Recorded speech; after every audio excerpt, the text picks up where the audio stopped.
Assalamualaikum warahmatullahi wabarakatuh. Selamat pagi siswa sekalian.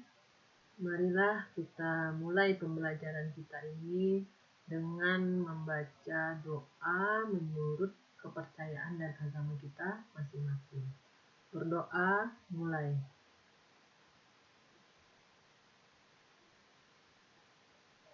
Berdoa selesai. Apa kabar siswa-siswi Ibu? Semoga kalian semuanya dalam keadaan sehat, ya, tidak kurang satu apapun. Materi kita pada pagi ini, Ibu akan menerangkan fungsi trigonometri, itu mencari turunannya, ya. Jadi, pada minggu kemarin kita sudah belajar limit aljabar untuk tak hingga, ya. Kita masuk lagi ke KD 3.3. Di sini menggunakan prinsip turunan ke fungsi trigonometri sederhana. Itu kompetisi dasarnya untuk pengetahuan. Sedangkan untuk keterampilannya, kita menyelesaikan masalah yang berkaitan dengan turunan fungsi trigonometri. Jadi aplikasi dari kegunaan dari turunan fungsi trigonometri. Ibu atau tujuan pembelajarannya adalah agar Ananda mampu menggunakan konsep turunan fungsi untuk menentukan turunan fungsi trigono dengan benar setelah melakukan kegiatan pemantapan melalui contoh soal yang Ibu berikan dan melalui uji kompetensi, yaitu tugas kalian. Lalu kalian diminta lagi untuk mampu membuktikan rumus turunan fungsi trigonometri dengan benar setelah melakukan kegiatan pemantapan. Jadi kuncinya kita harus sering membaca, memahami prinsip, lalu mengerjakan soal latihan. Baiklah, konsep turunan trigonometri itu diawali dengan kita menentukan turunan untuk sinus dan kosinus. Setelah kita belajar sifat-sifat turunan fungsi, kita dapat lagi mencari turunan dari tangen, kotangen, sekan, dan kosekan. Lanjut lagi materi kita nanti ke penggunaan aturan rantai. Kalau fungsi trigonometrinya tidak pangkat satu lagi, seperti berapa turunan dari Y sama dengan sin X sin pangkat 3X. Sinusnya pangkat 3. Itu nanti kita gunakan aturan rantai. Kemudian kita mencari turunan kedua suatu fungsi, dan nanti yang terakhir kita menentukan apa kegunaan dari limit trigonometri ini. Ya. Pendalaman materi. Kita pahami dulu apa itu konsep turunan fungsi trigonometri. Sebelumnya, turunan itu secara umum adalah pengukuran terhadap bagaimana fungsi berubah seiring perubahan nilai input, atau secara umum, turunan menunjukkan bagaimana suatu besaran berubah akibat perubahan besaran yang lain. Secara sederhana pada pelajaran fisika, jika jarak berubah terhadap waktu, ini akan menimbulkan turunan yang namanya kita sebut dengan kecepatan. Jadi kecepatan itu adalah perubahan jarak terhadap waktu. Nanti perubahan kecepatan itu akan menghasilkan juga yang namanya percepatan. Perubahan kecepatan terhadap waktu ada namanya percepatan. Nah, ini tadi yang dikatakan bagaimana suatu besaran berubah akibat perubahan besaran yang lain. Ini konsep turunan secara umum.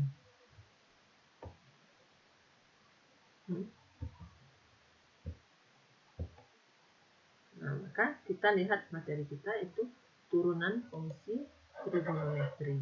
Ya. Nah, awalnya kita tentukan dulu turunan sinus dan kosinus. Sebelumnya ini juga bermanfaat untuk materi-materi kita yang berhubungan dengan trigonometri, bagaimana menjadikan dari radian menjadi derajat atau dari derajat menjadi radian. Kita tahu bahwa pi radian itu sama dengan 180 derajat. Dari rumus ini kita peroleh 1 radian itu sama dengan 180 per pi. Atau 1 derajat sama dengan pi per 180 radian. Ini konversi sederhananya. Ibu tidak meminta kalian menghafal ini, tapi Ibu meminta kalian memahami yang ini, sehingga berapapun sudutnya, kamu bisa menjadikannya ke dalam radian. Ya, contohnya, sudut 30 derajat berapa radian? Jadi tadi 1 derajat itu sama dengan pi per 180. Jadi kalau 30 per 180 pi radian. Atau sederhananya 1 per 6 pi. Atau pi per 6. Maka sudut-sudut yang lain sudah tentu kalian bisa ya. Jadi dipahami yang ini saja. Bahwa 1 derajat sama dengan pi per 180 derajat radian. Masuklah kita ke tujuan kita tadi. Kita mau mencari turunan fungsi trigonometri. Ya. Juga kita sudah mempelajari limit fungsi dan turunan fungsi aljabar. Turunan fungsi aljabar diperoleh melalui konsep limit fungsi. Ya. Bahwa di kelas 11 dulu kita tahu bahwa kita kalau menjadikannya awal-awalnya ya, dasarnya, kalau kita mau mencari turunan itu sama dengan limit fx tambah h dikurang fx per h. Jadi perubahannya terhadap h. Ini tadi, perubahan suatu besaran akibat perubahan besaran yang lain.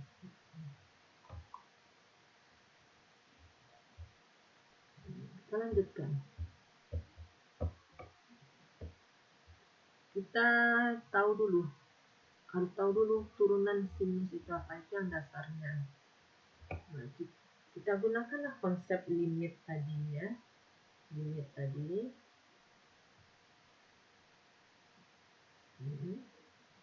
Bahwa turunan itu sama dengan limit fx tambah h dikurang fx per h untuk h menuju 0. Jadi kalau fx sama dengan sin x, berarti fx tambah h itu fx sama dengan sin x. Kalau fx tambah h di sini juga sama dengan sin x tambah h. Kalau ke sini ganti fx tambah h-nya dengan sin x tambah h. Fx dengan sin x. Inilah dapatnya. Dari sini ini nampak ya. Sin x tambah h. Bagaimana penjabarannya? Sin x tambah h. Jadi dari langkah 1 ke langkah 2 ini penjabaran dari sin x tambah h. Itu di kelas 11. Kamu udah tahu sin A tambah B. Jadi apa? Sin A kali cos B ditambah cos A kali sin B. Sehingga sin X tambah H menjadi sin X cos H tambah cos X sin H. Penjabaran ini sesuaikan dengan ini. Dikurang sin X ini. Lalu untuk langkah selanjutnya, antara sin X cos H, ada lagi yang ada sinnya X-nya, dikurang sin X ditambah cos X kali sin H per H. Ini ada sin X, di sini juga ada sin X. Jadi kita keluarkan sin X-nya. Sin X cos H kurang 1 per H. Ini tidak ada perubahannya. Cos X kali sin H per H. Ini sudah masuk di langkah antara langkah 2 dan langkah 3 tadi. Ya. Sin X dianggap sebagai konstanta karena kita mau untuk dia H menuju 0. Maka ini dia jadi konstanta aja. Sin X kali limit cos H dikurang 1 per H untuk H menuju 0 ditambah sama cos X menjadi konstanta limit sin H per H untuk H menuju 0. Dalam konsep limit, kamu udah tahu bahwa ini nilainya sama dengan 1. Sedangkan, kenapa limit cos H dikurang 1 per H untuk H menuju 0 itu sama dengan 0? Boleh kita jabarkan di sini, limit cos H kurang 1 per H untuk H menuju 0. Yang cos H ini kan bisa dari sini 1 dikurang 2 sin kuadrat setengah H ya. Ingat lagi kalau sudut angkap cos AX sama dengan 1 dikurang sin kuadrat 2 sin kuadrat di sini A per 2 ya, A per 2 X. Makanya kalau di sini 1 per 2 dikurang 1. Kurang 1 nih dari sini tadi. Per H. Untuk H menuju 0. 1 dan 1 habis. Tinggallah limit min 2 sin kuadrat H setengah H per H. Ini kita modifikasi lagi. Ini menjadi limit min 2 sin setengah H kali limit sin setengah H. Yang per H-nya ini boleh masuk ke sini atau masuk ke sini. Nah, ibu masukkan pernya di sini. Pernya hanya cuma 1, nggak kuadrat. Berarti ini nggak ada H-nya, per H-nya. Ini H menuju 0. Ini juga H menuju 0. Ini berapa nilainya? Ini nilainya min 2. Ini nilainya setengah. Jadi setengah kali min setengah kali atau min 2 kali setengah itu min 1. Ini min 1 ya, min 1. Min 1. Yang ini berapa nilainya? Kan di konsep ini nggak ada, berarti kita substitusi. Nilai H-nya sama dengan 0. Berarti sin setengah kali 0.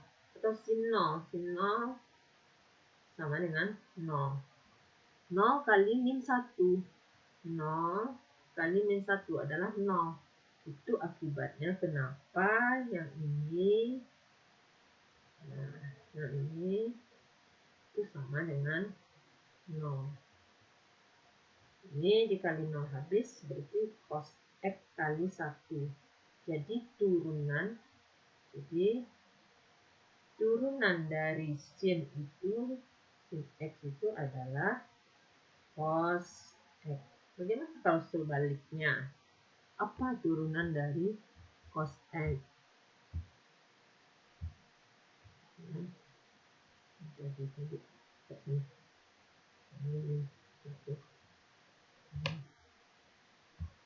Apa turunan dari cos X? Nah, inilah yang akan kalian turunkan berdasarkan penjelasan ibu yang tadi tentang sinus. Nah, soal nomor 3 ini. Menggunakan konsep limit tadi ya, Limit turunan itu berasal dari limit f(x) tambah h dikurang fx per h untuk h menuju 0. Sekarang kalau ibu tadi kan sin di sininya, kalian nanti cos. Nah, maka kalian akan ketemu cos X tambah H. Cos X tambah H gunakanlah yang ini. Ingat yang ini. Cos A tambah B. Jadi cos A kali cos B kurang sin A kali sin B. Ya, ini cos X tambah H menjadi apa? Cos X cos H dikurang sin X kali sin H. Ini penjabarannya ini. Masukkan yang ini, yang penjabarannya ini ke sini nanti. Lalu ini dikurang cos X. Ikuti langkah selanjutnya. Sehingga kalian akan dapat apa turunan dari cos X. Ya. Itu nomor 3. Nomor 1 dan 2, karena minggu kemarin kita belum ada soal latihannya, kita hanya memahami dan lalu membuat ringkasan, maka sekarang adalah latihan dari limit A hingga. Untuk lebih jelasnya, kalian lihat materi Ibu minggu lalu. Tapi Ibu bahas sedikit bahwa ini bentuk pecahan. Kalau bentuk pecahan, untuk mencari limitnya, kalian bagi dulu kedua sisi, pembilang maupun penyebut dengan pangkat tertinggi di antara keduanya. Ya, kalau ini dikali dengan sekawan. Setelah dikali dengan sekawan, dia ujungnya akan ketemu bentuk pecahan. Bentuk pecahan bagi pangkat tertinggi, tapi nanti di penyebutnya itu ada dalam bentuk akar ya. Ingat, ini sudah Ibu jelaskan, juga ada videonya. Keduanya mempunyai cara cepat. Maka, buatlah tugas ini dengan dua cara. Cara biasa dan cara cepat. Nah, masing-masing ya. Ini ada cara cepatnya dan cara biasanya. Ini juga ada cara cepat dan cara biasa. Oke. Selamat pagi semuanya. Selamat memahami materi ini dan memantapkannya melalui tugas. Ya, semangat ya anak-anak Ibu semuanya. Semoga pandemi ini segera berakhir dan kita bisa belajar seperti biasa, seperti normalnya. Oke, Assalamualaikum warahmatullahi wabarakatuh.